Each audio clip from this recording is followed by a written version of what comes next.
Assalamualaikum warahmatullahi wabarakatuh. Alhamdulillah, puji syukur kita ucapkan kehadirat Allah Subhanahu wa Ta'ala, karena dengan rahmat dan karunia-Nya kita dapat menyelesaikan tugas kuliah pada hari ini. Salawat bertangkaikan salam tidak lupa kita hadiahkan ke ruh Nabi besar Muhammad SAW, yang mana syafaatnya lah yang kita harapkan di kemudian hari. Terima kasih kepada Bapak Nuryansyah selaku dosen pengampu yang telah membimbing dan mengajari kami. Semoga Bapak dalam lindungan Allah Subhanahu wa Ta'ala dan sehat selalu.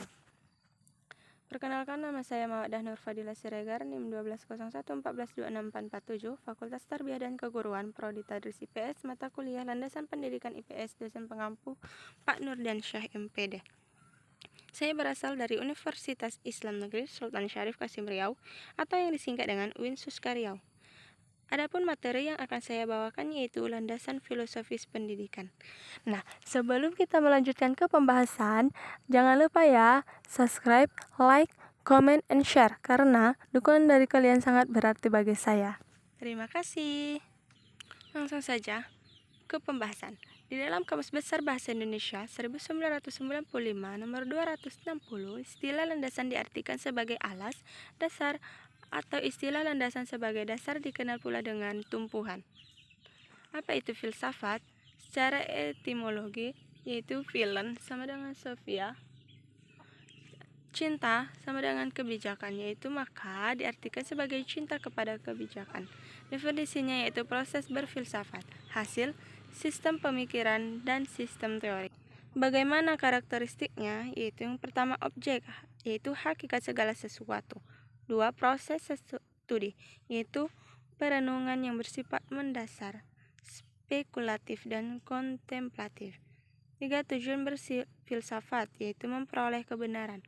4. Hasil studi, individual, subjek, unik, dan normatif. Cabang-cabang filosofi itu yang pertama, cabang filsafat umum terdiri atas metafisika, yaitu teologi, kosmologi, antropologi, dan yang kedua epistemologi, ketiga logika, keempat aksiologi yaitu etika dan estetika. Contohnya seperti idealisme, realisme, pragmatisme, dan lain-lain. Kedua, filsafat khusus yaitu filsafat hukum, filsafat ilmu, filsafat seni, dan filsafat pendidikan. Pendidikan adalah usaha sadar dan terencana untuk mewujudkan suasana belajar dan proses pembelajaran agar peserta didik secara aktif mengembangkan potensi dirinya untuk memiliki kekuatan spiritual, keagamaan, pengendalian diri, kepribadian, kecerdasan, akhlak mulia, serta keterampilan yang diperlukan dirinya dan masyarakat. Landasan filosofis pendidikan berdasar uraian di atas dapat disimpulkan bahwa landasan filosofi pendidikan adalah asumsi-asumsi yang bersumber dari filsafat yang menjadi titik tolak dalam pendidikan. Oke guys, belum bosan kan menonton konten saya? Untuk yang selanjutnya saya akan membahas hubungan filsafat dengan aspek pendidikan. Konsep filsafat umum yang pertama terdiri dari hakikat realitas, kedua hakikat manusia, ketiga hakikat pengetahuan, dan yang keempat yaitu hakikat nilai. Konsep pendidikan itu tujuan pendidikan, kurikulum pendidikan, metode pendidikan, dan peranan pendidikan dan peserta didik. Nah, landasan filosofis pendidikan itu terdiri dari idealisme, realisme, dan pragmatisme. Oke, langsung saja yang pertama yaitu idealisme. Konsep filsafat umumnya yaitu metafisika bersifat psikis atau kejiwaan. Kedua, manusia makhluk yang mampu berpikir. Ketiga, epistemologi. Pengetahuan diperoleh melalui intuisi dan mengingat kembali. Yang keempat, aksiologi. Manusia diperintahkan oleh nilai moral imperatif yang bersumber dari realitas yang absolut. Dan implikasi terhadap pendidikan, yaitu yang pertama tujuan pendidikan, mengembangkan karakter, pengembangan bakat insani, dan kebijakan sosial. Yang kedua, kurikulum atau isi pendidikan, yaitu pendidikan liberal dan praktis. Ketiga, metode atau dialogis dan dialektif. Keempat, peranan pendidikan dan peserta didik yang mencakup menciptakan lingkungan pendidikan, memberi teladan, bebas mengembangkan kepribadian dan bakatnya. Nah, yang kedua yaitu realisme. Konsep filsafat umum realisme terdiri dari metafisika yang bersifat fisik dan materi. Kedua, manusia terletak pada apa yang dapat dikerjakannya. Yang ketiga, epistemologi diperoleh melalui penginderaan. Dan yang keempat yaitu aksiologi bersifat relatif. Apa implikasinya terhadap pendidikan? Yaitu tujuan pendidikan, penyesuaian diri dalam hidup tanggung jawab sosial. Yang kedua, kurikulum atau isi pendidikan, yaitu pendidikan komprehensif berupa sains. Ketiga, metode atau conditioning atau pembiasaan ataupun juga stimulus ataupun respon. Peranan pendidikan dan peserta didik itu mencakup menguasai materi, terampil dalam teknik mengajar, menguasai materi, taat pada aturan dan tata tertib ataupun disiplin. Dan yang ketiga yaitu pragmatisme. Konsep filsafat umum pragmatisme terdiri dari metafisika ataupun realitas selalu berubah. Kedua, manusia hasil evolusi biologis, sosial, dan psikis. Ketiga yaitu epistemologi diperoleh melalui pengalaman dan metode ilmiah. Dan yang keempat yaitu aksiologi harus teruji secara eksperimental. Nah, apa saja implikasi terhadap pendidikannya? Yaitu tujuan pendidikan itu pertumbuhan. Kurikulum atau isi pendidikan terdiri dari pengalaman yang telah teruji. Ketiga, metode ataupun problem solving, learning by doing atau inquiry. Dan keempat yaitu peranan pendidikan dan peserta didik yang mencakup memfasilitasi pendidik dan belajar aktif. Yang selanjutnya yaitu kita akan membahas landasan filosofis pendidikan nasional Pancasila. Konsep filsafat umum. Yang pertama yaitu metafisika, yang terdiri dari hakikat realitas dalam alam semesta tidak ada dengan sendirinya. Yaitu kedua, hakikat manusia. Manusia adalah makhluk Tuhan yang Maha Esa. Yang kedua yaitu hakikat pengetahuan. Pengetahuan hakikatnya bersumber dari sumber pertama yaitu Tuhan yang Maha Esa. Ketiga, aksiologi, yaitu hakikatnya nilai. Segala nilai hakikatnya bersumber dari Tuhan yang Maha Esa.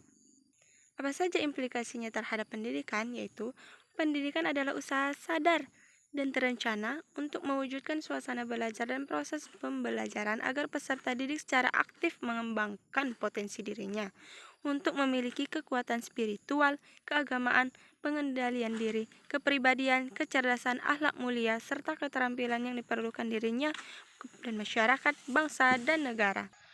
Peserta didik hakikatnya adalah pribadi yang memiliki potensi dan memiliki keinginan untuk menjadi dirinya sendiri.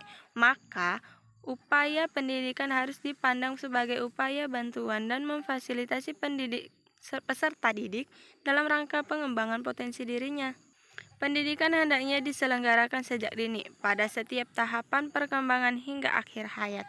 Tujuan pendidikan, pandangan Pancasila tentang hakikat realitas manusia, pengetahuan dan hakikat nilai mengimplikasikan bahwa pendidikan bertujuan untuk perkembangan potensi peserta didik agar menjadi manusia beriman dan bertakwa kepada Tuhan yang Maha Esa, berakhlak mulia, sehat, berilmu, cakap, kreatif, mandiri, dan menjadi warga yang demokratis serta bertanggung jawab.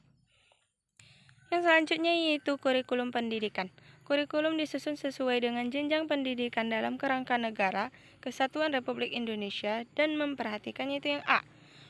Peningkatan iman dan takwa, B. Peningkatan akhlak mulia, C. Peningkatan potensi, kecerdasan, dan minat peserta didik, D. Keragaman potensi daerah dan lingkungan, E. Tuntutan pengembangan atau pembangunan daerah nasional, F. Tuntutan dunia kerja, G. Perkembangan ilmu pengetahuan, teknologi, dan seni, H. Agama, I. Dinamika perkembangan global, J. Persatuan nasional dan nilai-nilai kebangsaan. Metode pendidikan terdiri dari 6 metode yaitu A. Metode ceramah, B. Metode mengajar beregu, C. Metode diskusi, E. Metode pemecah masalah, E. Metode latihan keterampilan, dan F. Metode perancangan. Selanjutnya kita akan membahas peran pendidik dan peserta didik. Nah, pembahasan pertama yaitu kita akan membahas peran pendidik. Yang pertama yaitu pendidik sebagai pengelola. Kedua, pendidik sebagai fasilitator. fasilitator. Yang ketiga, pendidik sebagai evaluator.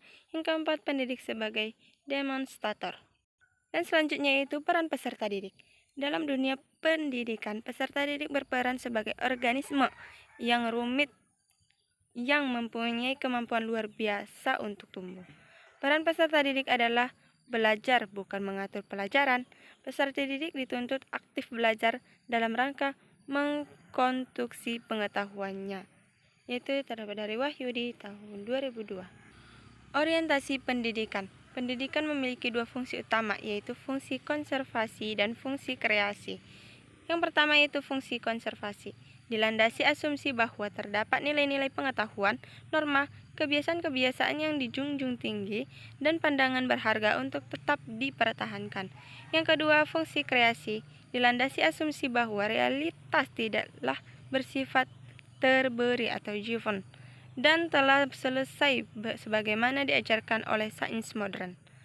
Tetapi realitas atau mewujud sebagaimana kita manusia dan semua anggota alam semesta berpartisipasi atau mewujudkannya.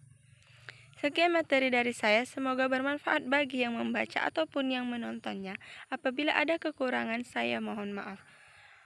Dan jangan lupa, saya ingatkan kembali, jangan lupa subscribe, like, comment, and share ya teman-teman, karena dukungan dari kalian sangat berharga bagi saya. Sekian penjelasan dari saya. Wabillahi taufiq wal hidayah. Assalamualaikum warahmatullahi wabarakatuh.